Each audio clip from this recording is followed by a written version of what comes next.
sécurité de tous, nous vous demandons de garder votre masque pendant toute la célébration. L'utilisation du masque de procédure, un masque bleu, est normalement exigée pour la santé publique. Il est important également de maintenir la distanciation physique de 2 mètres en tout temps. La santé publique nous demande de ne pas chanter. Nous avons toujours besoin de garder une liste des présences en cas d'éclosion aussi. Vous trouverez des crayons et des coupons dans les bancs. Merci de remplir ce coupon et de le déposer à la sortie dans les boîtes prévues à cet effet. Laissez les crayons dans les bancs. Vous restez dans vos bancs pour la communion. Le prêtre et les ministres viendront à vous. À la fin de la célébration, merci de quitter l'Église, banc par banc. En commençant par l'arrière, les regroupements sont interdits. Bonne célébration.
Bonjour. Aujourd'hui, nous célébrons la passion du Seigneur. La croix rappelle que Christ a souffert pour nous, mais elle est aussi et surtout le signe de son très grand amour. Bienvenue à vous tous, ainsi que bienvenue spéciale à toutes les personnes qui nous rejoignent aujourd'hui par Internet.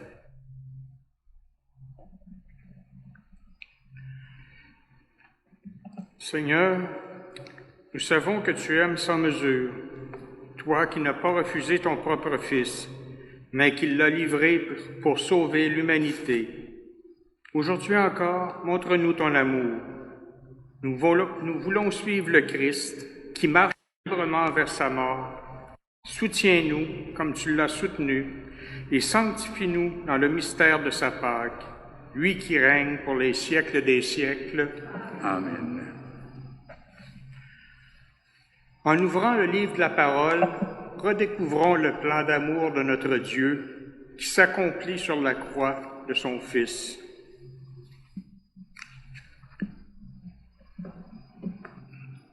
Première lecture.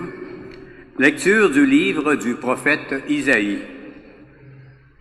Mon serviteur réussira, dit le Seigneur. Il montera, il s'élèvera, il sera exalté. La multitude avait été consternée en le voyant, car il était si défiguré qu'il ne ressemblait plus à un homme. Il n'avait plus l'apparence d'un fils d'homme. Il étonnera de même une multitude de nations.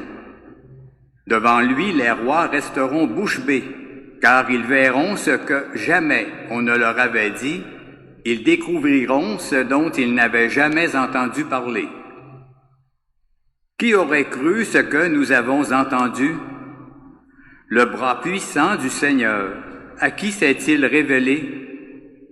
Devant lui, le serviteur a poussé comme une plante chétive, une racine dans une terre aride. Il était sans apparence ni beauté qui attire nos regards. Son aspect n'avait rien pour nous plaire. Méprisé, abandonné des hommes, homme de douleur, familier de la souffrance. Il était pareil à celui devant qui on se voile la face, et nous l'avons méprisé, compté pour rien. En fait, c'étaient nos souffrances qu'il portait, nos douleurs dont il était chargé. Et nous pensions qu'il était frappé, meurtri par Dieu, humilié. Or, c'est à cause de nos révoltes qu'il a été transpercé, à cause de nos fautes qu'il a été broyé. Le châtiment qui nous donne la paix a pesé sur lui. Par ses blessures, nous sommes guéris. Nous étions tous errants comme des brebis, chacun suivait son propre chemin. Mais le Seigneur a fait retomber sur lui nos fautes à nous tous. Maltraité, il s'humilie, il n'ouvre pas la bouche. Comme un agneau conduit à l'abattoir, comme une brebis muette devant les tondeurs, il n'ouvre pas la bouche. Arrêté, puis jugé, il a été supprimé. Qui donc s'est inquiété de son sort?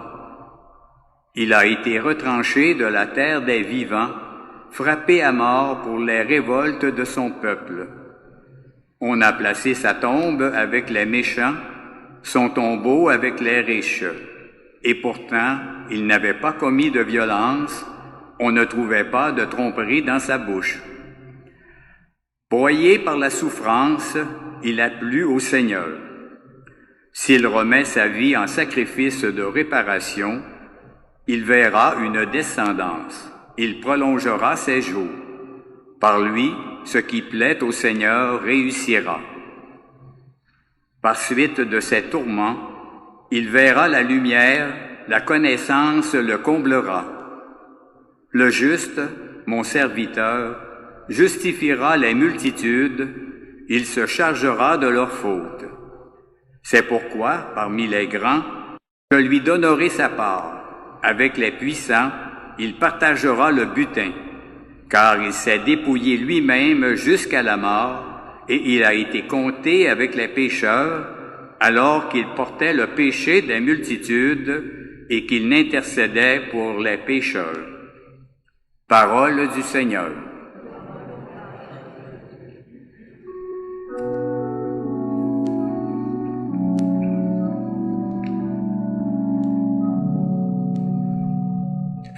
Ô Père, en tes mains je remets mon esprit. En toi, Seigneur, j'ai mon refuge. Garde-moi d'être humilié pour toujours. En tes mains je remets mon esprit.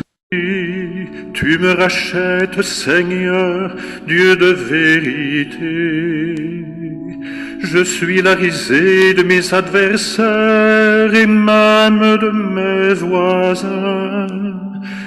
J'ai peur, je fais peur à mes amis. S'ils me voient dans la rue, ils me fuient. Ô Père, en tes mains, je remets mon esprit. On m'ignore comme un mort oublié, comme une chose qu'on jette.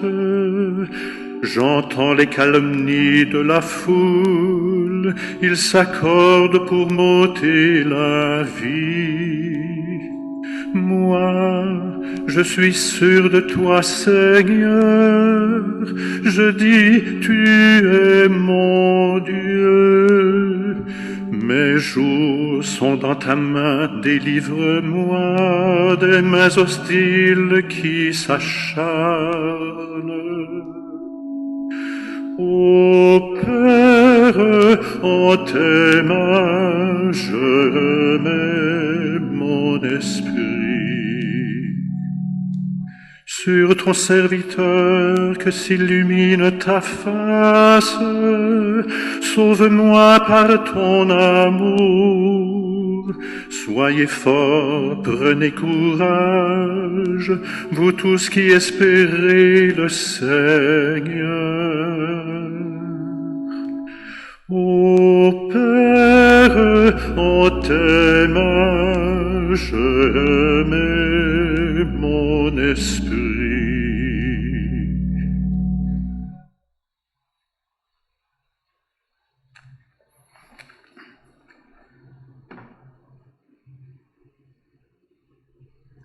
Lecture de la lettre aux Hébreux. En Jésus, le Fils de Dieu, nous avons le grand prêtre par excellence, celui qui a traversé les cieux. Tenons donc ferme l'affirmation de notre foi. En effet, nous n'avons pas un grand prêtre incapable de compatir à nos faiblesses, mais un grand prêtre éprouvé en toutes choses à notre ressemblance, excepté le péché. Avançons-nous donc avec assurance vers le trône de la grâce pour obtenir miséricorde et recevoir, en temps voulu, la grâce de son secours. Le Christ, pendant les jours de sa vie dans la chair, offrit, avec un grand cri et dans les larmes, des prières et des supplications à Dieu qui pouvaient le sauver de la mort, et il fut exaucé en raison de son grand respect. Bien qu'il soit le Fils, il apprit par ses souffrances l'obéissance et, conduit à sa perfection, il est devenu pour tous ceux qui lui obéissent la cause du salut éternel. Parole du Seigneur.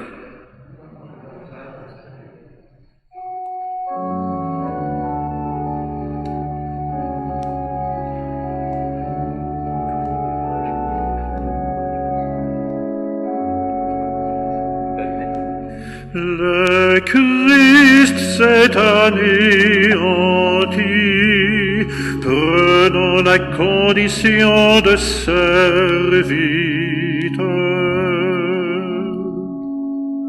Pour nous, le Christ est devenu obéissant jusqu'à la mort et la mort de la croix.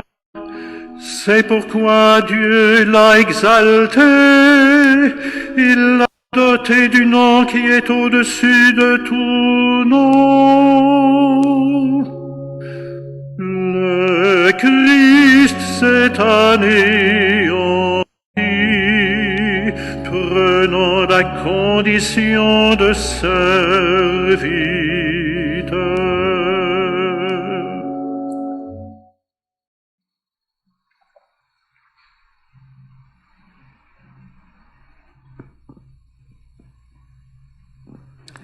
En ce temps-là, après le repas, Jésus sortit avec ses disciples et traversa le torrent du Cédron.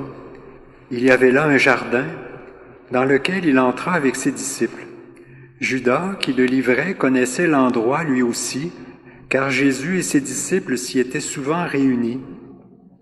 Judas, avec un détachement de soldats, ainsi que des gardes envoyés par les grands prêtres et les pharisiens, arrive à cet endroit. Ils avaient des lanternes, des torches et des armes. Alors Jésus, sachant que tout ce qui allait lui arriver, s'avança et leur dit, « Qui cherchez-vous? » Ils lui répondirent, « Le Nazaréen. » C'est moi, je le suis. Judas, qui le livrait, se tenait avec eux. Quand Jésus leur répondit, « C'est moi, je le suis », ils reculèrent, ils tombèrent à terre. Il leur demanda de nouveau, «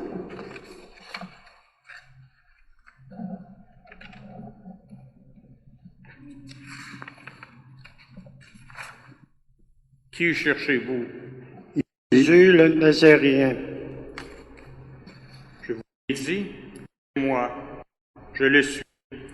Si c'est bien moi que vous cherchez, ceux-là, laissez-la partir.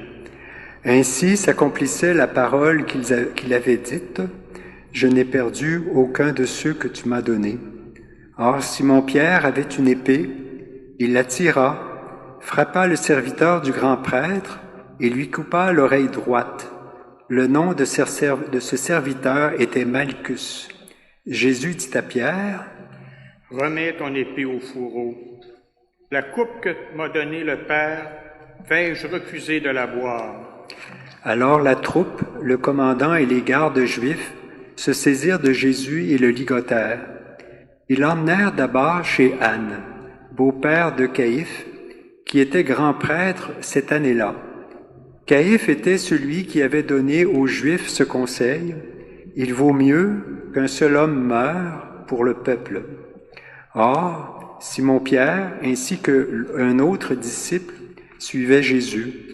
Comme ce disciple était connu du grand prêtre, il entra avec Jésus dans le palais du grand prêtre. Pierre se tenait près de la porte dehors. Alors l'autre disciple, celui qui était connu du grand prêtre, sortit, dit un mot à la servante qui gardait la porte et fit entrer Pierre. Cette jeune servante dit alors à Pierre, « N'es-tu pas, toi aussi, l'un des disciples de cet homme? » Il répondit, « Non, je ne le suis pas. » Les serviteurs et les gardes se tenaient là comme il faisait froid. Ils avaient fait un feu de braise pour se réchauffer.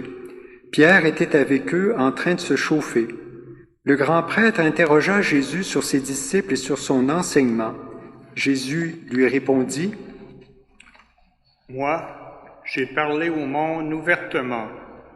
J'ai toujours enseigné à la synagogue et dans le temple, là où tous les Juifs se réunissent, et je n'ai jamais parlé en cachette. Pourquoi m'interroges-tu? Ce que je leur ai dit, demande-le à ceux qui m'ont entendu. Eux savent ce que j'ai dit. » À ces mots, un des gardes qui était à côté de Jésus lui donna une gifle en disant, « C'est ainsi que tu réponds au grand prêtre? » Jésus lui répliqua, « Si j'ai mal parlé, montre ce que j'ai dit de mal. Mais si j'ai bien parlé, pourquoi me frappes-tu? » Anne l'envoya, toujours ligoté, au grand prêtre Caïphe. Simon-Pierre était donc en train de se chauffer. On lui dit, « N'es-tu pas, toi aussi, l'un de ses disciples? » Pierre le nia et dit, « Non, je ne le suis pas. » Un des serviteurs du grand prêtre, parent de celui à qui Pierre avait coupé l'oreille, insista. « Est-ce que moi, je ne t'ai pas vu dans le jardin avec lui? » Encore une fois, Pierre le nia, et aussitôt un coq chanta. Alors on amène Jésus de chez Caïphe au prétoire. C'était le matin. Ceux qui l'avaient emmené n'entrèrent pas dans le prétoire pour éviter une souillure et pour pouvoir manger l'agneau pascal.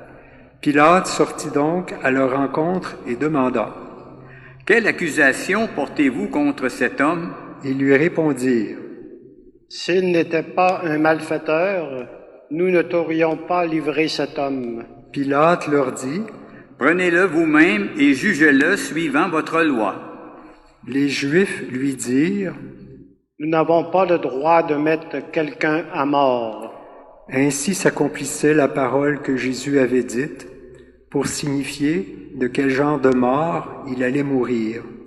Alors Pilate rentra dans le prétoire, il appela Jésus et lui dit, « Es-tu le roi des Juifs? » Jésus lui demanda, « Dis-tu cela de toi-même ou bien d'autres l'ont dit?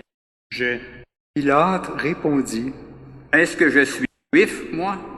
Ta nation et les grands prêtres t'ont livré à moi. Qu'as-tu donc fait? » Jésus déclara, « Ma royauté n'est pas de ce monde. Si ma royauté était de ce monde, j'aurais des gardes qui se seraient battus pour que je ne sois pas livré aux Juifs. En fait, ma royauté n'est pas d'ici. » Pilate lui dit, « Alors, tu es roi? » « C'est toi-même qui dis que je suis roi.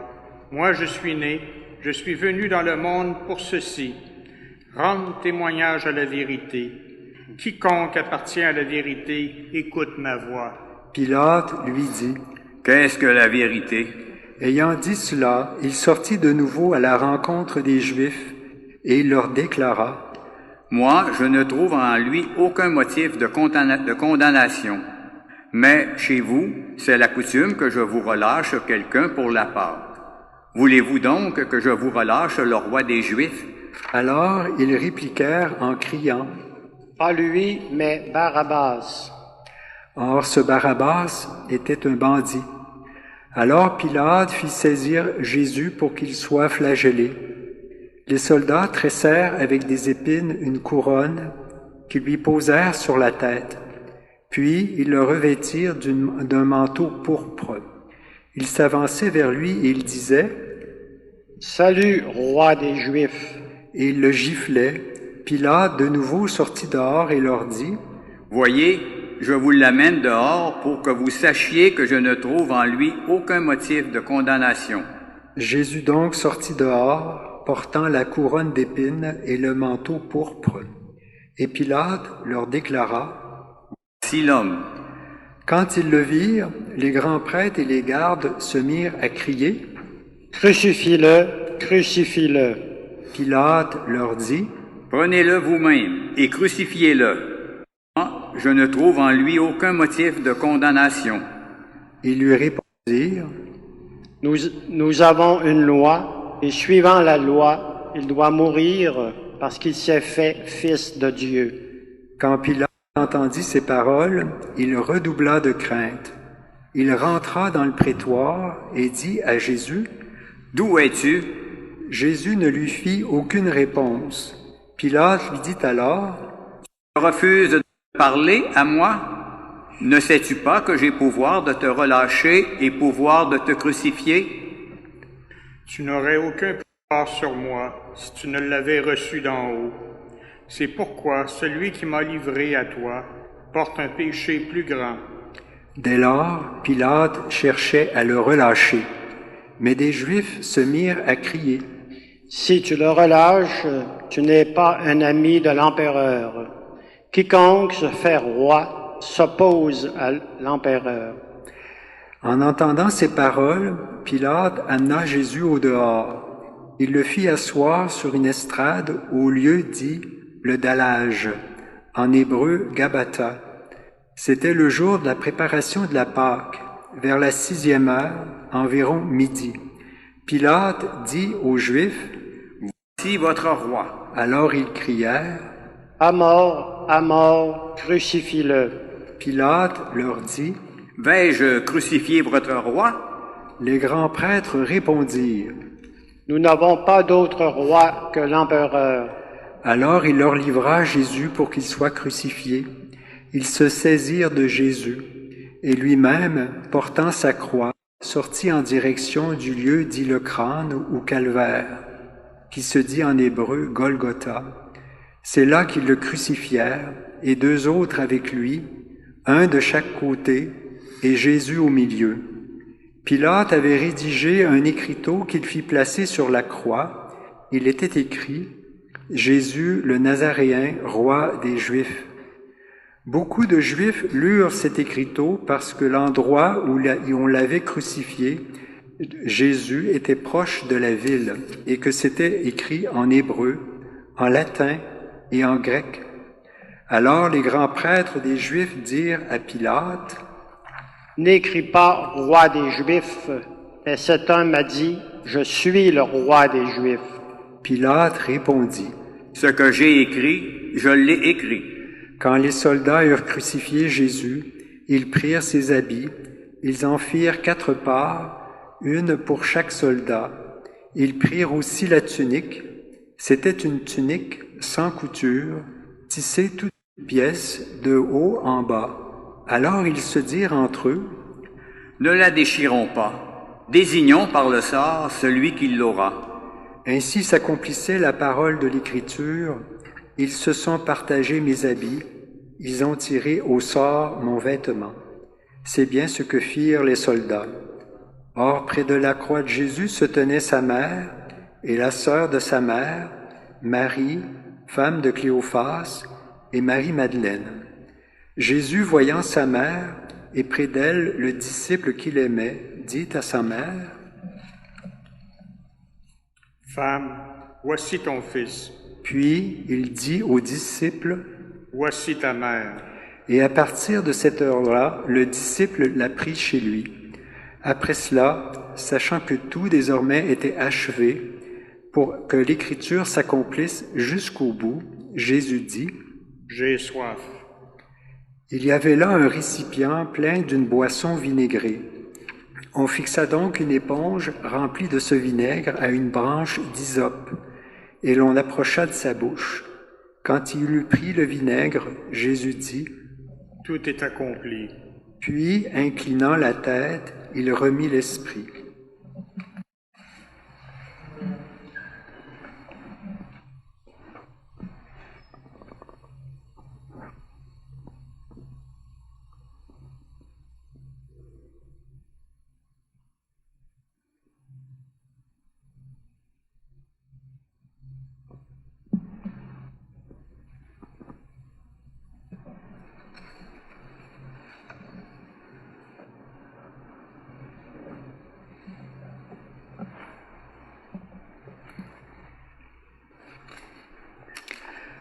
Comme c'était le jour de la préparation, c'est-à-dire le vendredi, il ne fallait pas laisser les corps en croix durant le sabbat. D'autant plus que ce sabbat était le grand jour de la Pâque. Aussi les Juifs demandaient à Pilate qu'on enlève les corps après leur avoir brisé les jambes. Les soldats allèrent donc briser les jambes du premier, puis de l'autre homme crucifié avec Jésus. Quand ils arrivèrent à Jésus, voyant qu'il était déjà mort, ils ne lui brisèrent pas les jambes, mais un des soldats, avec sa lance, lui perça le côté, et aussitôt il en sortit du sang et de l'eau. Celui qui a vu rend témoignage, et son témoignage est véridique. Et celui-là sait qu'il dit vrai, afin que vous aussi vous croyiez. Cela, en effet, arriva pour que s'accomplisse l'Écriture, aucun de ces os ne sera brisé. Un autre passage de l'Écriture dit encore, « Ils lèveront les yeux vers celui qu'ils ont transpercé. » Après cela, Joseph d'Arimathie, qui était disciple de Jésus, mais en secret par crainte des Juifs, demanda à Pilate de pouvoir enlever le corps de Jésus, et Pilate le permit. Joseph vint donc enlever le corps de Jésus. Nicodème, celui qui au début était venu trouver Jésus pendant la nuit, vint lui aussi. Il apportait un mélange de myrrhe et d'aloès pesant environ 100 livres. Ils prirent donc le corps de Jésus, qu'ils lièrent de linge, en employant les aromates, selon la coutume juive d'ensevelir les morts. À l'endroit où Jésus avait été crucifié, il y avait un jardin, et dans ce jardin, un tombeau neuf, dans lequel on n'avait pas encore déposé personne. À cause de la préparation de la Pâque juive, et comme ce tombeau était proche, c'est là qu'ils déposèrent Jésus. Vous pouvez vous asseoir.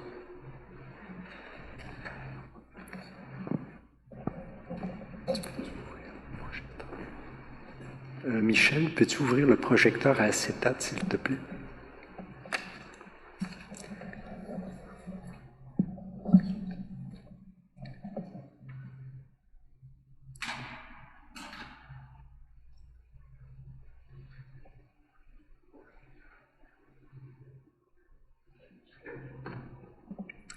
Nous venons d'entendre le récit de la Passion de notre Seigneur. Et pour pousser plus loin notre méditation, j'aimerais vous partager une réflexion du pape Benoît XVI sur le Saint-Suaire. Joseph d'Arimathie, ayant descendu le corps de Jésus de la croix, l'enveloppa dans un linceul et le déposa dans un tombeau. À partir de ce moment, Jésus demeura dans le sépulcre jusqu'à l'aube du jour après le sabbat, et le Saint-Suaire de Turin nous offre l'image de ce qu'était son corps étendu dans le tombeau au cours de cette période qui fut chronologiquement brève, environ une journée et demie, mais qui fut immense, infinie, dans sa valeur et sa signification. Ce temps très saint, c'est le temps où Dieu est caché. Frères et sœurs, à notre époque, en particulier après avoir traversé le siècle dernier, l'humanité est devenue particulièrement sensible à ce mystère. Dieu caché fait partie de la spiritualité de l'homme contemporain, de façon existentielle, presque inconsciente, comme un vide dans le cœur qui s'élargit toujours plus. Vers la fin du 19e siècle, Nietzsche écrivait « Dieu est mort et c'est nous qui l'avons tué ». Cette célèbre expression, si nous la regardons bien, prise presque à la lettre par la tradition chrétienne, nous la répétons souvent dans le chemin de croix, peut-être sans nous en rendre pleinement compte de ce que nous disons. Après les 2 guerres mondiales, les camps de concentration, les goulags, Hiroshima, Nagasaki, notre époque est devenue dans une mesure toujours plus grande un espace où l'obscurité de ce temps interpelle tous ceux qui s'interrogent sur la vie et de façon particulière nous interpelle, nous, croyants. Nous aussi, nous avons affaire avec cette obscurité. Et toutefois, la mort du Fils de Dieu, de Jésus de Nazareth, a un aspect opposé, totalement positif, source de réconfort et d'espérance. Et ça me fait penser au fait que le Saint-Suaire se présente comme un document photographique, doté d'un positif et d'un négatif. Et en effet, c'est précisément le cas. Le mystère le plus obscur de la foi est en même temps le signe le plus lumineux d'une espérance qui ne connaît pas de limite. Ce temps, c'est une terre qui n'appartient à personne, entre la mort et la résurrection. Mais dans cette terre qui n'appartient à personne est entré l'un, l'unique, qui l'a traversé avec les signes de sa passion pour l'homme, pour l'humanité. Et le Saint-Suaire nous parle exactement de ce moment. Il témoigne précisément de l'intervalle que l'on ne peut répéter dans l'histoire de l'humanité et de l'univers, dans lequel Dieu, dans Jésus-Christ, a partagé non seulement notre mort, mais également le fait que nous demeurions dans la mort. C'est la solidarité la plus radicale. Tel est le mystère de ce temps très saint, précisément de là, de l'obscurité de la mort du Fils de Dieu est apparue la lumière d'une espérance nouvelle, la lumière de la résurrection.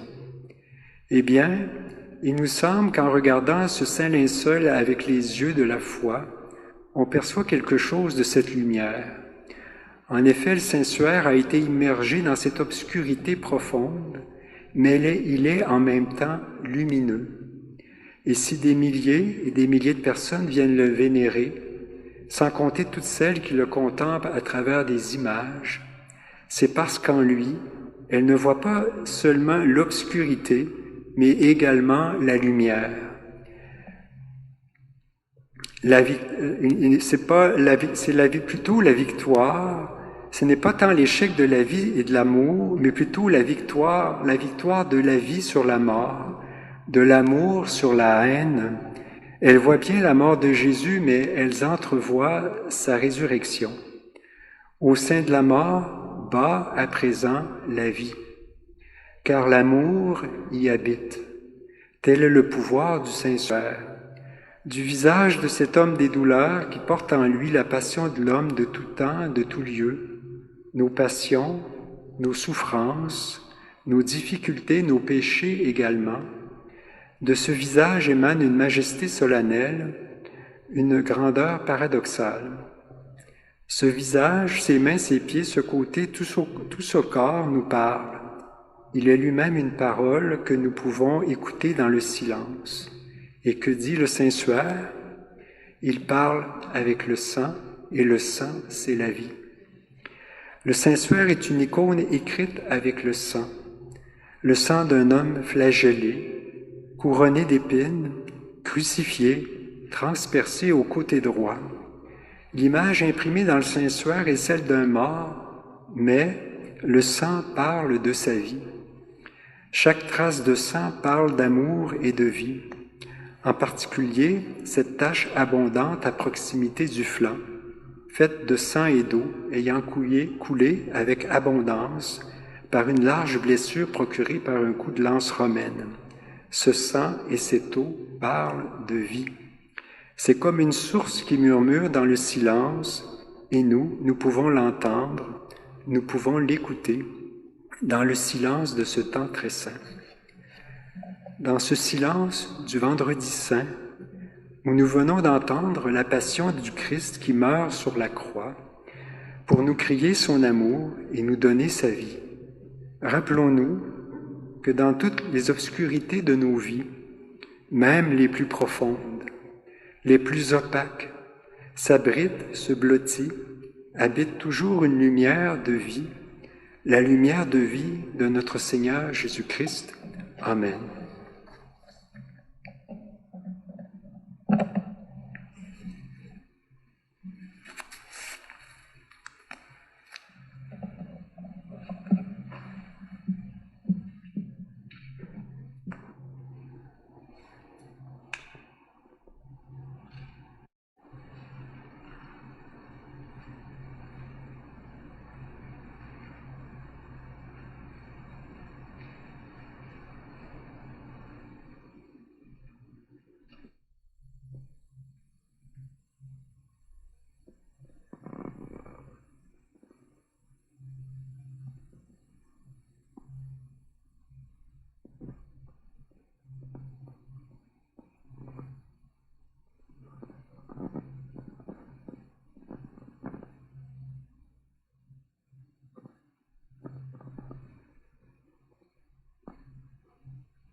Prions.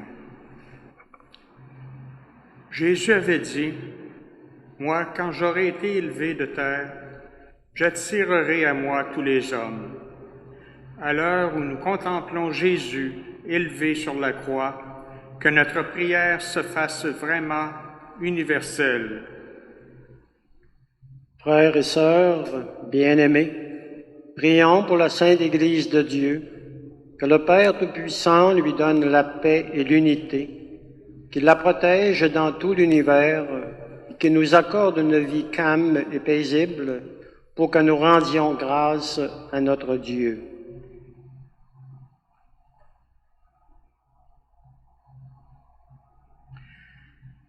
Dieu éternel et tout-puissant, dans le Christ, tu as révélé ta gloire à tous les peuples. Protège l'œuvre de ton amour, afin que ton Église, répandue par tout l'univers, demeure inébranlable dans la foi pour proclamer ton nom. Par Jésus le Christ, notre Seigneur. Amen. Prions pour notre Saint-Père le Pape, le François, élevé par Dieu notre Seigneur à l'ordre épiscopal, qu'il le garde saint et sauve à son Église pour gouverner le peuple de Dieu.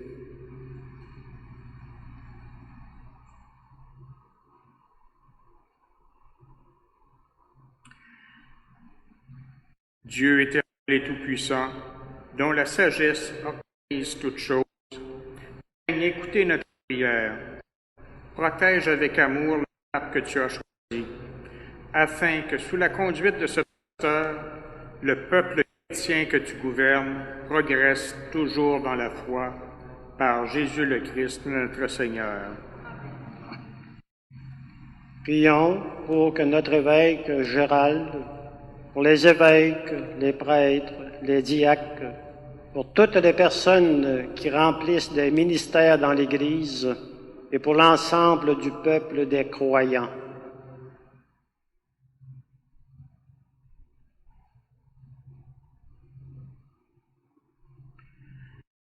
Dieu éternel et tout-puissant, dont l'Esprit sanctifie et gouverne le cœur entier de l'Église, exauce les prières que nous t'adressons pour tous les ordres de fidèles qui la composent. Que chacun d'eux, par le don de la grâce, te serve avec fidélité, par Jésus le Christ, notre Seigneur.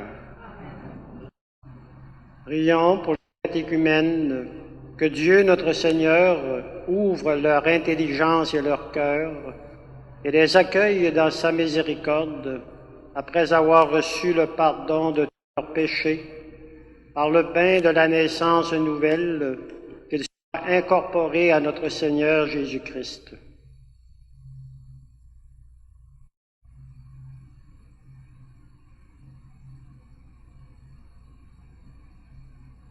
Dieu éternel et tout-puissant, toi qui assures toujours la fécondité de ton Église, augmente en nos catéchumènes l'intelligence et la foi, qu'ils renaissent à la source du baptême et prennent place parmi tes enfants d'adoption, par Jésus le Christ, notre Seigneur.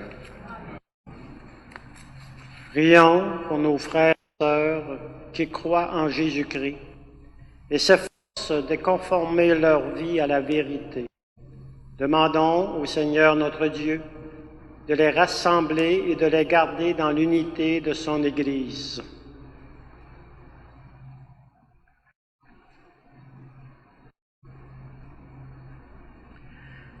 Dieu éternel et tout-puissant, toi qui rassembles ce qui est dispersé et qui fais l'unité de ce que tu rassembles, regarde avec amour l'Église de ton Fils.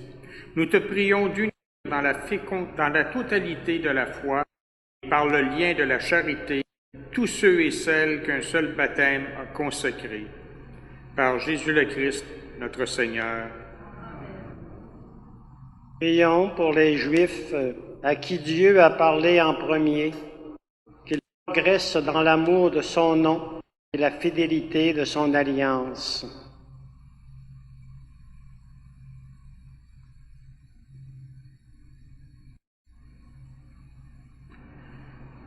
Dieu éternel et tout-puissant, toi qui as choisi Abraham et sa descendance pour en faire les fils de ta promesse, conduis à la plénitude de la rédemption le premier peuple de l'Alliance, comme ton Église t'en supplie.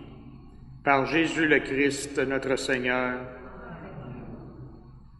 Prions pour ceux et celles qui ne croient pas en Jésus-Christ. Demandons qu'à la lumière de l'Esprit Saint, ils soient capables, eux aussi, de s'engager pleinement sur le chemin du salut.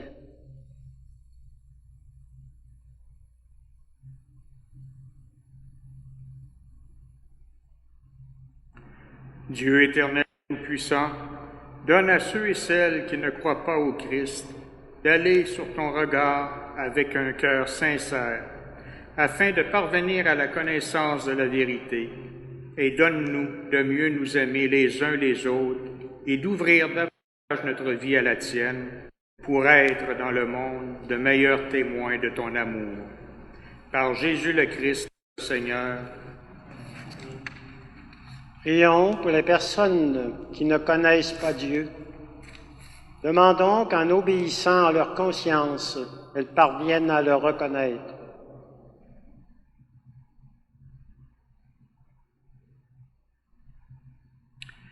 Dieu éternel et tout-puissant, toi qui as créé les hommes et les femmes pour qu'ils te cherchent de tout leur cœur et que celui-ci s'apaise en te trouvant, fais qu'au milieu des difficultés de ce monde, tous puissent discerner les signes de ta bonté et rencontrer des témoins de ton amour. Qu'il ait le bonheur de te reconnaître, toi, le seul vrai Dieu et le Père de tous les hommes, par Jésus le Christ, notre Seigneur.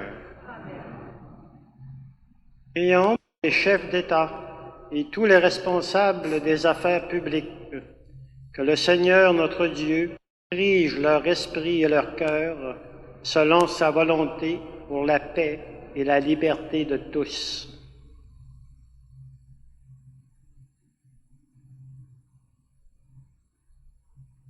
Dieu éternel et tout-puissant, toi qui tiens en ta main le cœur de l'homme et garantis les droits des peuples, viens en aide à ceux et celles qui exercent le pouvoir, que partout sur la terre s'affermissent avec ta grâce la sécurité et la paix, la prospérité des nations et la liberté religieuse, par Jésus le Christ, notre Seigneur.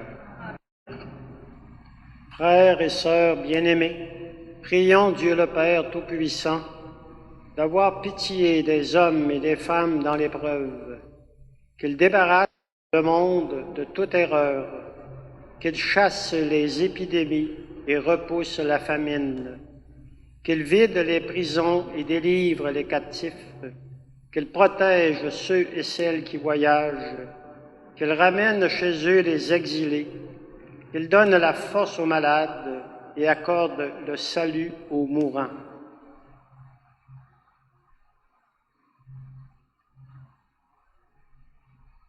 Dieu éternel et tout-puissant, consolation des affligés, force de ceux et celles qui peinent, entends les prières des hommes et des femmes qui t'appellent, quelle que soit leur souffrance, qu'il ait la joie de trouver dans leur détresse le secours de ta miséricorde. Par Jésus le Christ, notre Seigneur. Amen.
Venez, adorons.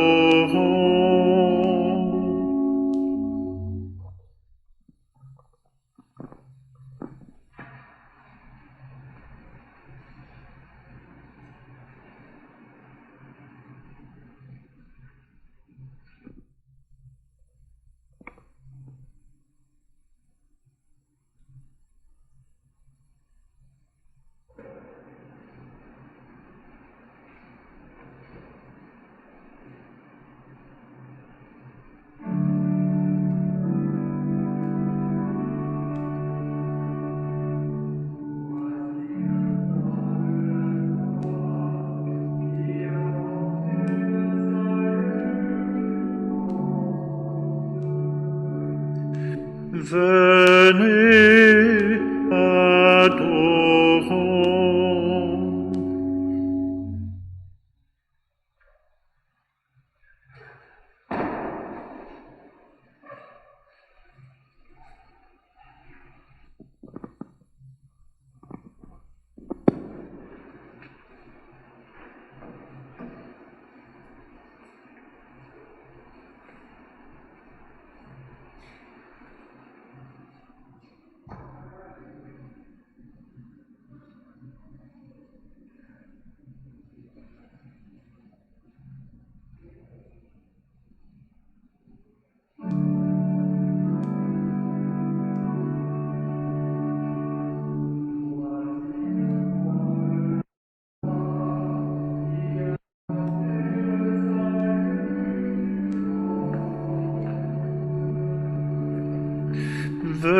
Venez, adorons.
Nous vous rappelons que pour la communion, les ministres se rendent à vos bancs. Vous devez garder votre masque et l'enlever uniquement après avoir reçu l'Eucharistie. Il est important de maintenir une bonne distance avec le ministre de la communion en étendant les bras au maximum. Vous demeurez en silence pendant la distribution de la communion. On nous met le corps du Christ et Amen. Pour des raisons de sanitaire, la communion se donne exclusivement dans la main. Pour les personnes qui ne désirent pas communier, vous êtes invités à vous asseoir. Merci.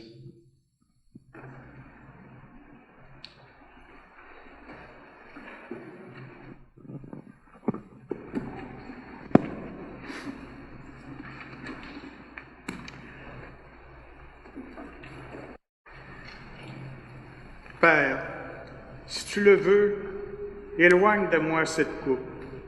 Cependant, que soit faite non pas ma volonté, mais la tienne. Comme Jésus nous l'a enseigné, nous prions. Notre Père,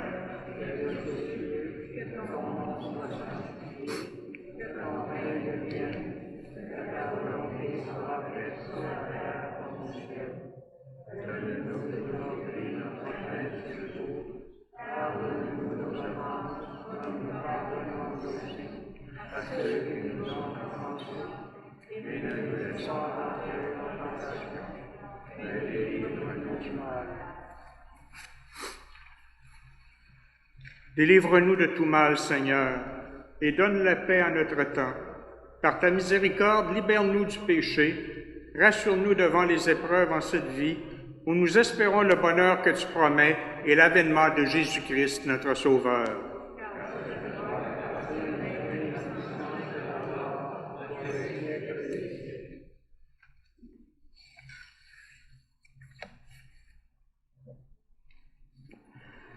Voici Jésus le crucifié. Il nous a donné le signe du plus grand amour. Voici l'agneau de Dieu qui enlève le péché du monde. Mais dis seulement qu'une parole et je serai guéri.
Vous n'aurez pas compris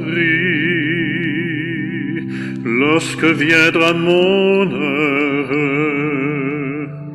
Vous n'aurez pas compris grand-chose à ma chanson. Vous n'aurez pas compris, mais il faut que je meure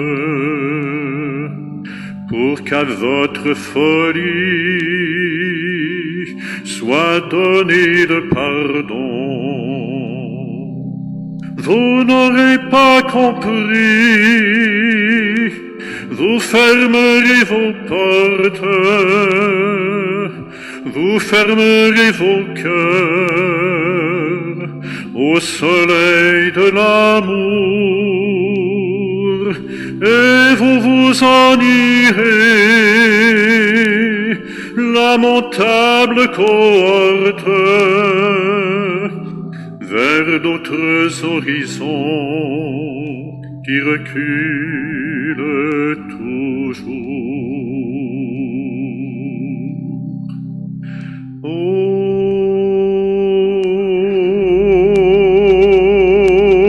Gethsémani,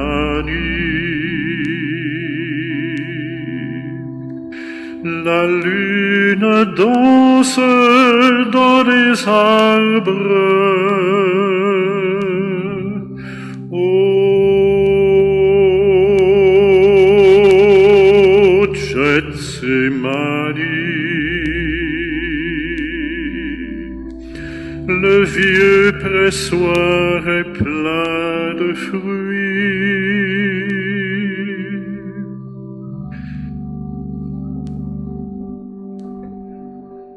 Vous n'aurez pas compris la beauté du message que je vous apporte en frémissant de joie. Vous n'aurez pas compris, vous croirez être sage en clouant la sagesse au gibet de la croix. Et vous profanerez toute la paix du monde en faisant retentir les cris de votre orgueil, et vous vous en irez pour conquérir le monde, mais vous n'y sèmerez que la ruine et le deuil. Oh,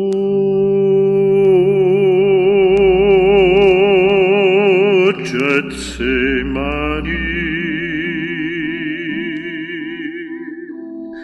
la lune danse dans les arbres. Oh,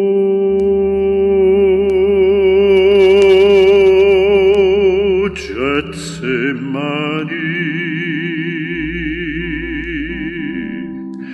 le vieux pressoir est plein de fruits.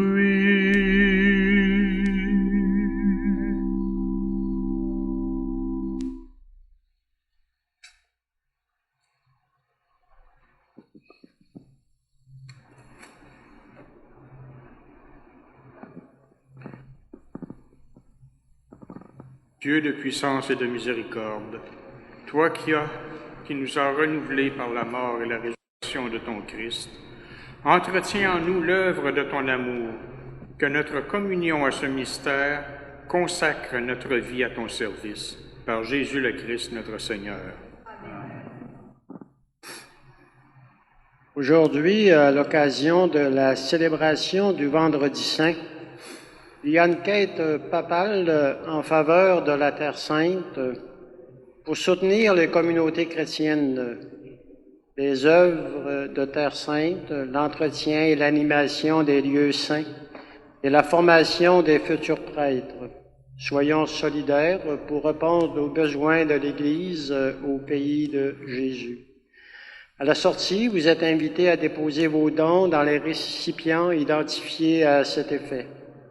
Nous vous rappelons aussi de déposer le coupon sur lequel vous avez inscrit votre nom et numéro de téléphone, car nous avons toujours besoin de garder une liste de présence en cas d'éclosion. Merci.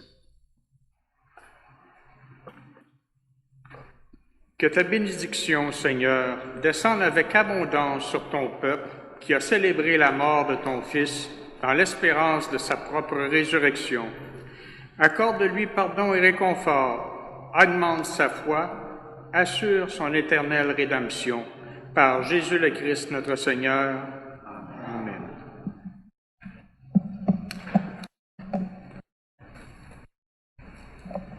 Amen. Merci pour votre présence. Et un gros merci aussi aux bénévoles. Je pense que vous êtes tous aussi des bénévoles. Merci beaucoup. Puis un merci particulier à Marie-Hélène puis à Michel pour l'animation musicale. Je pense qu'on pourrait les applaudir pour leur dire merci.